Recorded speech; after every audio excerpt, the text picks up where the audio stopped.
I shared a pretty dark moment, my personal story with my son.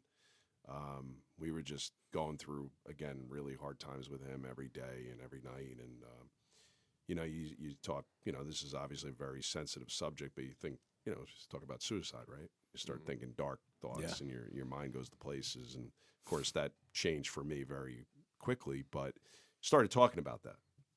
And I must have got probably 1,000 emails. This is gonna hurt. It's time for the Suffering Podcast.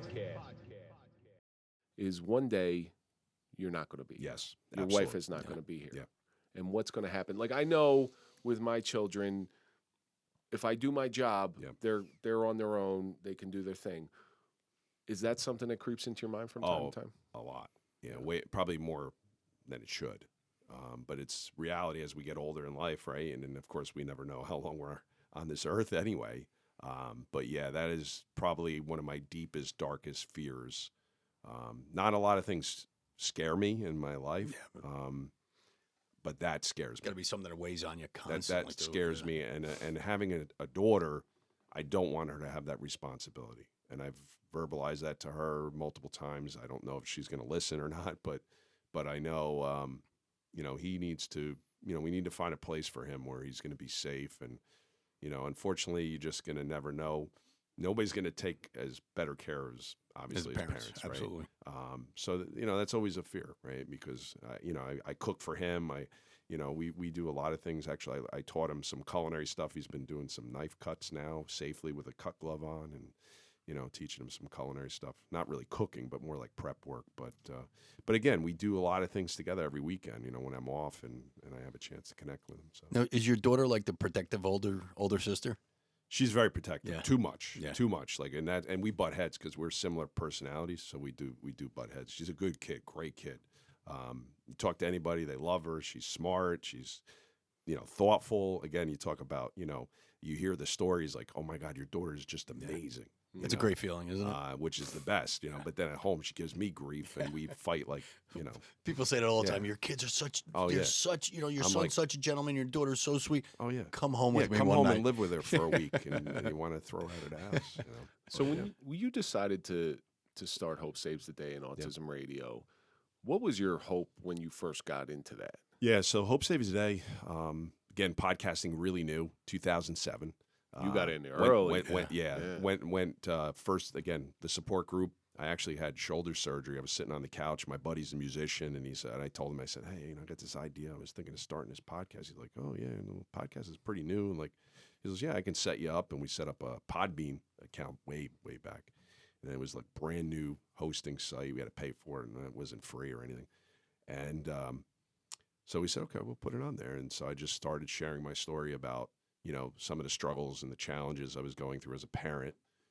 And, had a couple hundred people start listening, and, it just kept growing and growing and growing and growing. And finally, then my brother had a website. He owned Grappler's Quest, which is a very large mixed martial art competition. And he posted our site, used to put our show, and a lot of people really loved the show. And then, it was more about personal experiences. It wasn't about like the scientific or the the news of what's going on or having guests, which the show merged into that later.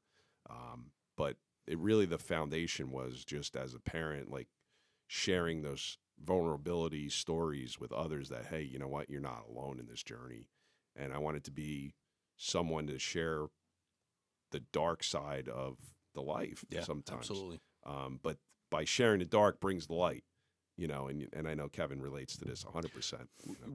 So it sounds like that group therapy that you started going to is a continuation, and this is where the similarities absolutely. I was just thinking the same thing. Us really weigh in, because this show here is a extension of group therapy that Mike and I were both in the same place, and that's what it sounds like Autism Radio is for you. Yeah, 100%, 100%. It's really true, powerful thing, right? I mean. And the name Hope Saves the Day, too, which is very meaningful because hope does save a day and save your life possibly, because hope is one of the most powerful things you could probably give to a parent with a child, that has autism. Correct me if I'm wrong, but you can't when you have a child with autism, you can't really. I don't want to say give advice because every child's different. Oh, absolutely. Right. So absolutely. you could just tell them what you went through. I just and hope share they with pick up. Hope they pick Yeah. something up. And off every of that. child's different, right? You can't go up to a parent and say, do it this way, do it that way. Everything's different. Every situation's different. Absolutely. Yeah. I mean, I'll leave it to the experts. Again, we have a lot of experts that now, I've been on my program for years now. You can name, Temple Grandin. Obviously, she's an autism expert, right? We know she's top 100 most influential people in the world, right? But she's diagnosed with autism, and she shared her story with us, which, again, she can teach parents or individuals with autism. So that's very powerful. Yeah, he did say that he had Jenny McCarthy on. Maybe that's one guest that we could get. I can't get a Jenny McCarthy anywhere near you.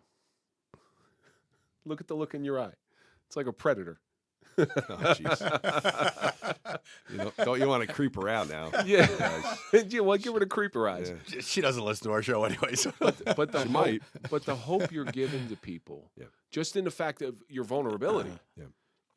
How many parents they just don't want to talk about it? I mean, if you look back, I'm a South Jersey kid. Okay. All right, and you look at the story behind the Jersey Devil. Yep. All right. Yeah. Do you know the story behind the Jersey Devil? Yep. So Mrs. Leeds had 13 children. Their 12 children were so bad she wished the third one was going to be a devil. Popped out of his stomach, started terrorizing the area. Right. The reality of the Leeds family, which is still a very big, prominent family down there, is by the time she was having her 13th child, she was probably a little bit older. As we know, women who have children later in life, there's a higher likelihood of some sort of disability. Yeah. And in those days, when you had a child with disabilities, you didn't tell nobody. There was no support groups. There was no autism radio. No. So you hid the child away. Right. And what they think happened from what I've read is when the child hit 13, 14, became a man, it was probably grotesque. It was probably deformed by their standards, broke out. And what's the first thing it's going to do? It's going to look for food. So it started killing sheep or killing livestock and things like that. And that's how the myth grew. Right. But look how far we as a human race have come to now. We have programs such as yours identifying the problem, putting it out there in the limelight and saying, no, we can work with this. We don't have to hide this away anymore. Absolutely. That's important. That's important work that you're doing. And out of all the shows that you've done over, 16 years now? 16 years now. Was there one that stuck out as like, wow, like really eye-opening? The Suffering Podcast? Yeah, besides the Suffering Podcast. That's a given. Yeah. It's a great show, guys. No, I that's tough. That is tough. Not to downplay any of your previous your other guests. You mean guest or you mean personal, like something I shared, maybe? Either or, because there's moments in this show where Mike and I will call each other on the way home and we're like, okay, whoa. Wow. Yeah, that was a good one. Right. And I'm sure there's those moments that you have recording your show. Yeah, I think I shared a pretty dark moment, my personal story with my son. We were just going through, again, really hard times with him every day and every night. And, you talk, this is obviously a very sensitive subject, but you think, just talk about suicide, right? You start thinking dark thoughts and your mind goes to places. And, of course, that changed for me very quickly, but started talking about that. And I must have got probably 1,000 emails saying I've gone through that 100 times. And what's the suicide rate for parents of children with special needs? I don't know what the rate is. I know that divorce is like 70%. Damn. End up in divorce. Yeah, it's very high for divorce. I don't know about suicide, but welcome to the police world. Yeah, it's rough though. It's definitely there's a lot. You hear it a lot. And you hear these terrible stories where the father takes the mother, the family, and with them too, which is awful. But you do go to a very dark place because you can't sometimes cope with it, right? It's hard to cope with it. And I think we talked about this, Kevin, on our show when you were on. Men are really bad at expressing our feelings. We just don't know how to fucking do it. Yep. I mean, honestly, we don't know how to do it. So it's the macho male syndrome. And it's hard. It's hard to really talk about it. But, you go through different ways of like, I was saying one day, I'm like thinking about different ways how it would end my life, right? And this was what I was going through. But like part of me is like, I don't want to shoot myself. I don't want to do this. I don't want, you think about all these different ways and you almost talk yourself out of it.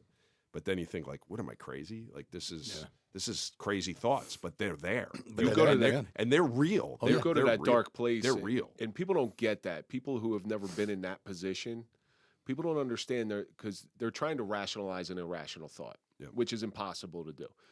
People don't understand that you're not thinking about what you're leaving behind. You're not thinking about the good things in life. You're in this place where nothing matters and you're focused on a task. And for a short time, you become somewhat insane. Yeah. You lose touch reality. You start thinking about ways of doing it and places of doing it. Yeah. You know? You think, oh my God, I don't want my family to find me. Do I want to do it in the woods? I live in the woods. I could go out there, I could hang myself. I could do this. You literally start playing it out, almost planning it. But then you're Been like, there, done that. I don't want to be food for animals. No, I don't want them to find me half eaten. But that's a good thing because it actually stops you from doing it, right? Yeah. So what's the disconnect there is like some people will go through with it, right? That's so what holds you back, right? So I got, and this was powerful because I had, again, probably 1,000 emails come through, and I had one mom, single mom from Texas, right? And she says, I go through this every day. So I listened to you talk, and I felt like I was okay. And she goes, what I mean by that, and I'll never forget this. What I mean by that is that these thoughts are not so abnormal because you're sharing your story, and I'm going through the same thing. And it also made me realize that I have a bigger purpose to live for my child, because that's what I shared with the story. Because again, I have to be for my child. Again, just mentioned it earlier. My greatest fear is not being here for my child. So why would I commit suicide? So why would you commit suicide? Exactly. Yeah. So that is probably the saving grace, right? When you talk about it, and obviously I believe in God, and I do believe that we're supposed to be here and do our duties, do God's work until God calls you. Until it's my day, and He says, okay, this date, such and such date, your time is up, right? It's not for me to determine it. So, but it's tough being in that dark hole, isn't it? It really is. When you get down that road, and like you said, you're starting to think about ways of doing it and where to do it, and absolutely, and it's just. Absolutely. And honestly, I never talk publicly. It's probably the first time, other than my show, talking about it, because even just talking about it takes me back to how that feeling was. It was bad. But what it does when you let that stuff out and you let yourself be vulnerable, it humanizes you. Yeah. You're not just a talking head anymore. Right. You're a real person. Right. You're putting normal emotions. And guess what? Everybody gets down, and everybody has their own moments when they get stuck inside their head. But it's how you get out of those and you continue to move forward. That's what really saves the day with your hope. Absolutely. And it really makes you stronger. It does. No, 100%. Yep. Autism has taught me to be a better person, to love more, right? And patience. That's probably the biggest one. The patience one. It's a big one. The patience is huge. If you were to see a parent who has a young child or an infant recently diagnosed with autism, out of your own life, what do you think you would teach them, or what do you think you would tell them? What's some advice you would give them? Well, first, I'd like to hear from them. I kind of like them to tell me a little bit about themselves and about their story, right, and what they're going through. So case by case, I can give them some advice. Obviously, I don't consider myself an expert, although people say I am an expert on the subject. But it's advice that you went through. Yeah. You tell them the way you dealt with it. This is what I would have done differently, or this is what I did, and this actually worked well.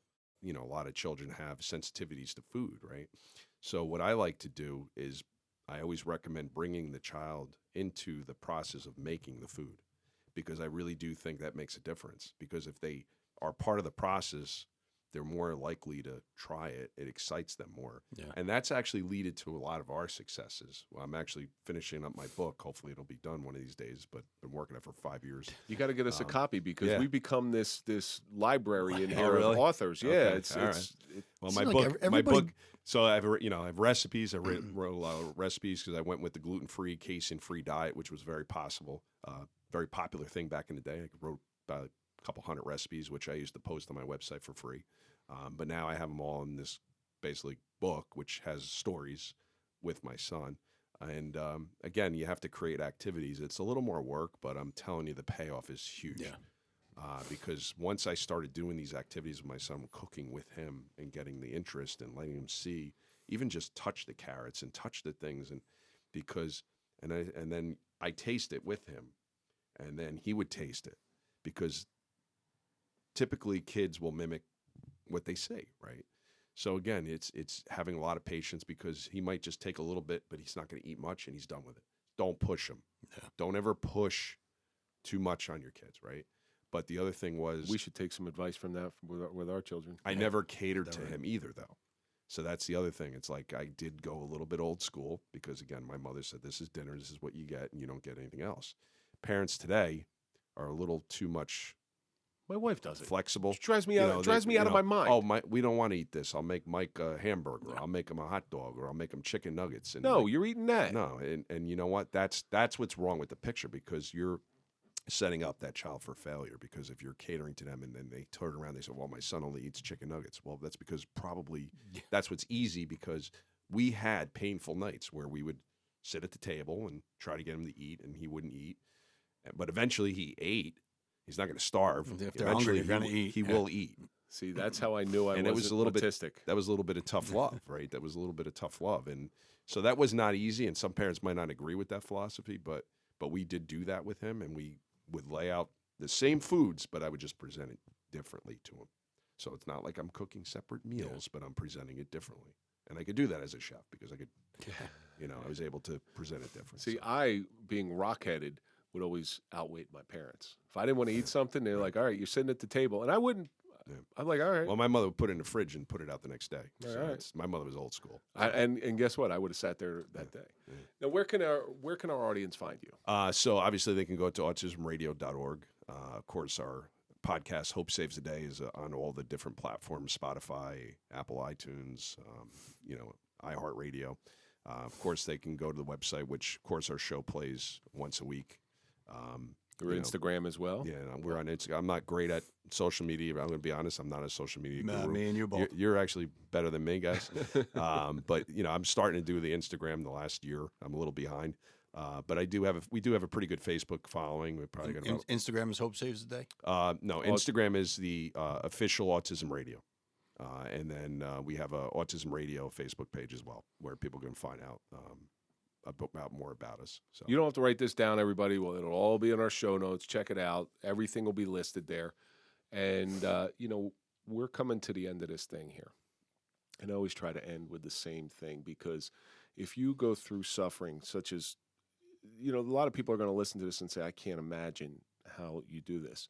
But unless you learn something from it, it's really a wasted opportunity.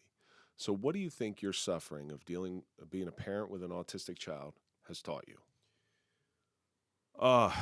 That's a big question. I always think a couple different things. Number one, it's made me 100%, I said, better person. It's definitely made me be more compassionate and empathetic towards others. Patient. And patient. I think those are probably the biggest ones for me. But I think Hope Saves the Day, Autism Radio, which I mentioned, are also the way I channel some of the challenges I deal with. Right, It's therapeutic. So it's very therapeutic to me, because Absolutely.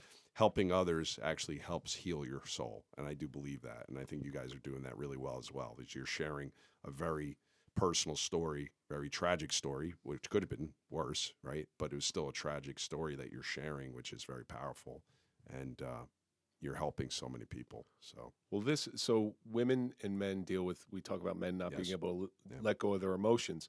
Women practice self-care by going and getting their hair and nails and toes done. Yeah. And men, at least for me anyway, and it seems like for you, and I'm pretty sure it's for Mike, our self-care is sitting in rooms like this, having these discussions and really getting it out. Because guess what? At the end of the day, when I get it out and I get it off my chest, I feel better. And I'm not going to speak for you, but I think that's pretty much. Well, and we talk about it all the time. I mean, I only live a half hour from here. Those rides home are so exhausting.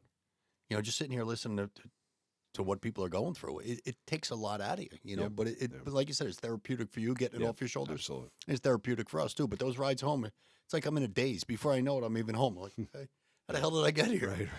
Really put your life into perspective. Yeah. It really It does. And I think, but I always look at it like this. There's always someone that has it worse out there, right, too. That's and a I great hear perspective. and I hear the stories that are told to me, just like if, again, you say, okay, I have a tough situation, and you listen to someone else share their story with me, and then you're like, wow. And I've been fortunate enough, again, Autism Radio, a nonprofit 501c3. We did Hope for the Holidays. We picked 12 families that I got to go to their houses and deliver presents. Santa comes and elves come, and it's a very cool thing that we do. Again, we helped about 135 families total this year, but 12 families we select that we go to their homes and give them a little more of a holiday experience and some, fun and gifts too. We give them real help and hope for the holidays. And, you see some of the conditions of some of the children that are there. They have not only the cognitive challenges, but they're physically, they have physical limits too. They're in wheelchairs. Wheelchair bound. They're in beds. They can't get out of a bed. And it's just like you see that, and it really like resonates. It's like, as bad as obviously sometimes I look at myself, okay, we have challenges, but then you see them and you're like, wow, well, we're actually pretty lucky because we could always be a lot worse. Yeah. So that I do use that as a powerful tool and sometimes it centers you a little bit too. There's always somebody out there going through something worse than you. Well, anytime you can say it could always be worse, then it can really. Oh, absolutely. Anytime Absolutely. you can say that is a good day. Yeah. Paul, thank you so much for coming in. Well, with thank us you guys. today. This is amazing. Thank you guys. And thank you for being you, man. I mean, you're a special person. You really are. Thank you. Like I said, being involved in Special Olympics like I am, I see a lot of people, like you that are kind and compassionate and really have that love for that child. Where I'm sure there's some other families out there that really don't want to deal with it. Yeah, no, it's true. It's true. They'll bury their head in the sand and they rather not deal with the whole thing. And that's one thing I try to do is to give people hope and help and support that they need. We try to be, again, grassroots charity that's kind of filling some of the gaps. So, well, listen, anything you're doing, make sure you reach out to us. We'll get involved. Once you're here, you're part of our family. So we try to help out in any way we can. And likewise to you guys too. Very fortunate. There's no meetings by accident. I think Kevin and I said it to each other, but it's true. Everybody met for a reason. Yeah. So, Well, I appreciate you, Paul. Thank you so much for coming in. thank you. Man, you got me crack my back just cracked like 4 times. That's going to do it for this episode of the Suffering Podcast. As always, let's think about all the stuff that we learned. We want our children to have a better life than we had. No child ever asked to be born. Purpose is living for something bigger than yourself, but most importantly, it's hope saves the day. That's going to do it for this episode of the Suffering Podcast. Check out popple.com. Get your digital business card. Don't forget to follow us on all social media, TikTok, LinkedIn, Instagram, Facebook. Follow Mike at Mike_Failace. Follow me at Real Kevin Donaldson. And, of course, follow the Suffering Podcast. And we're going to see you on the next episode.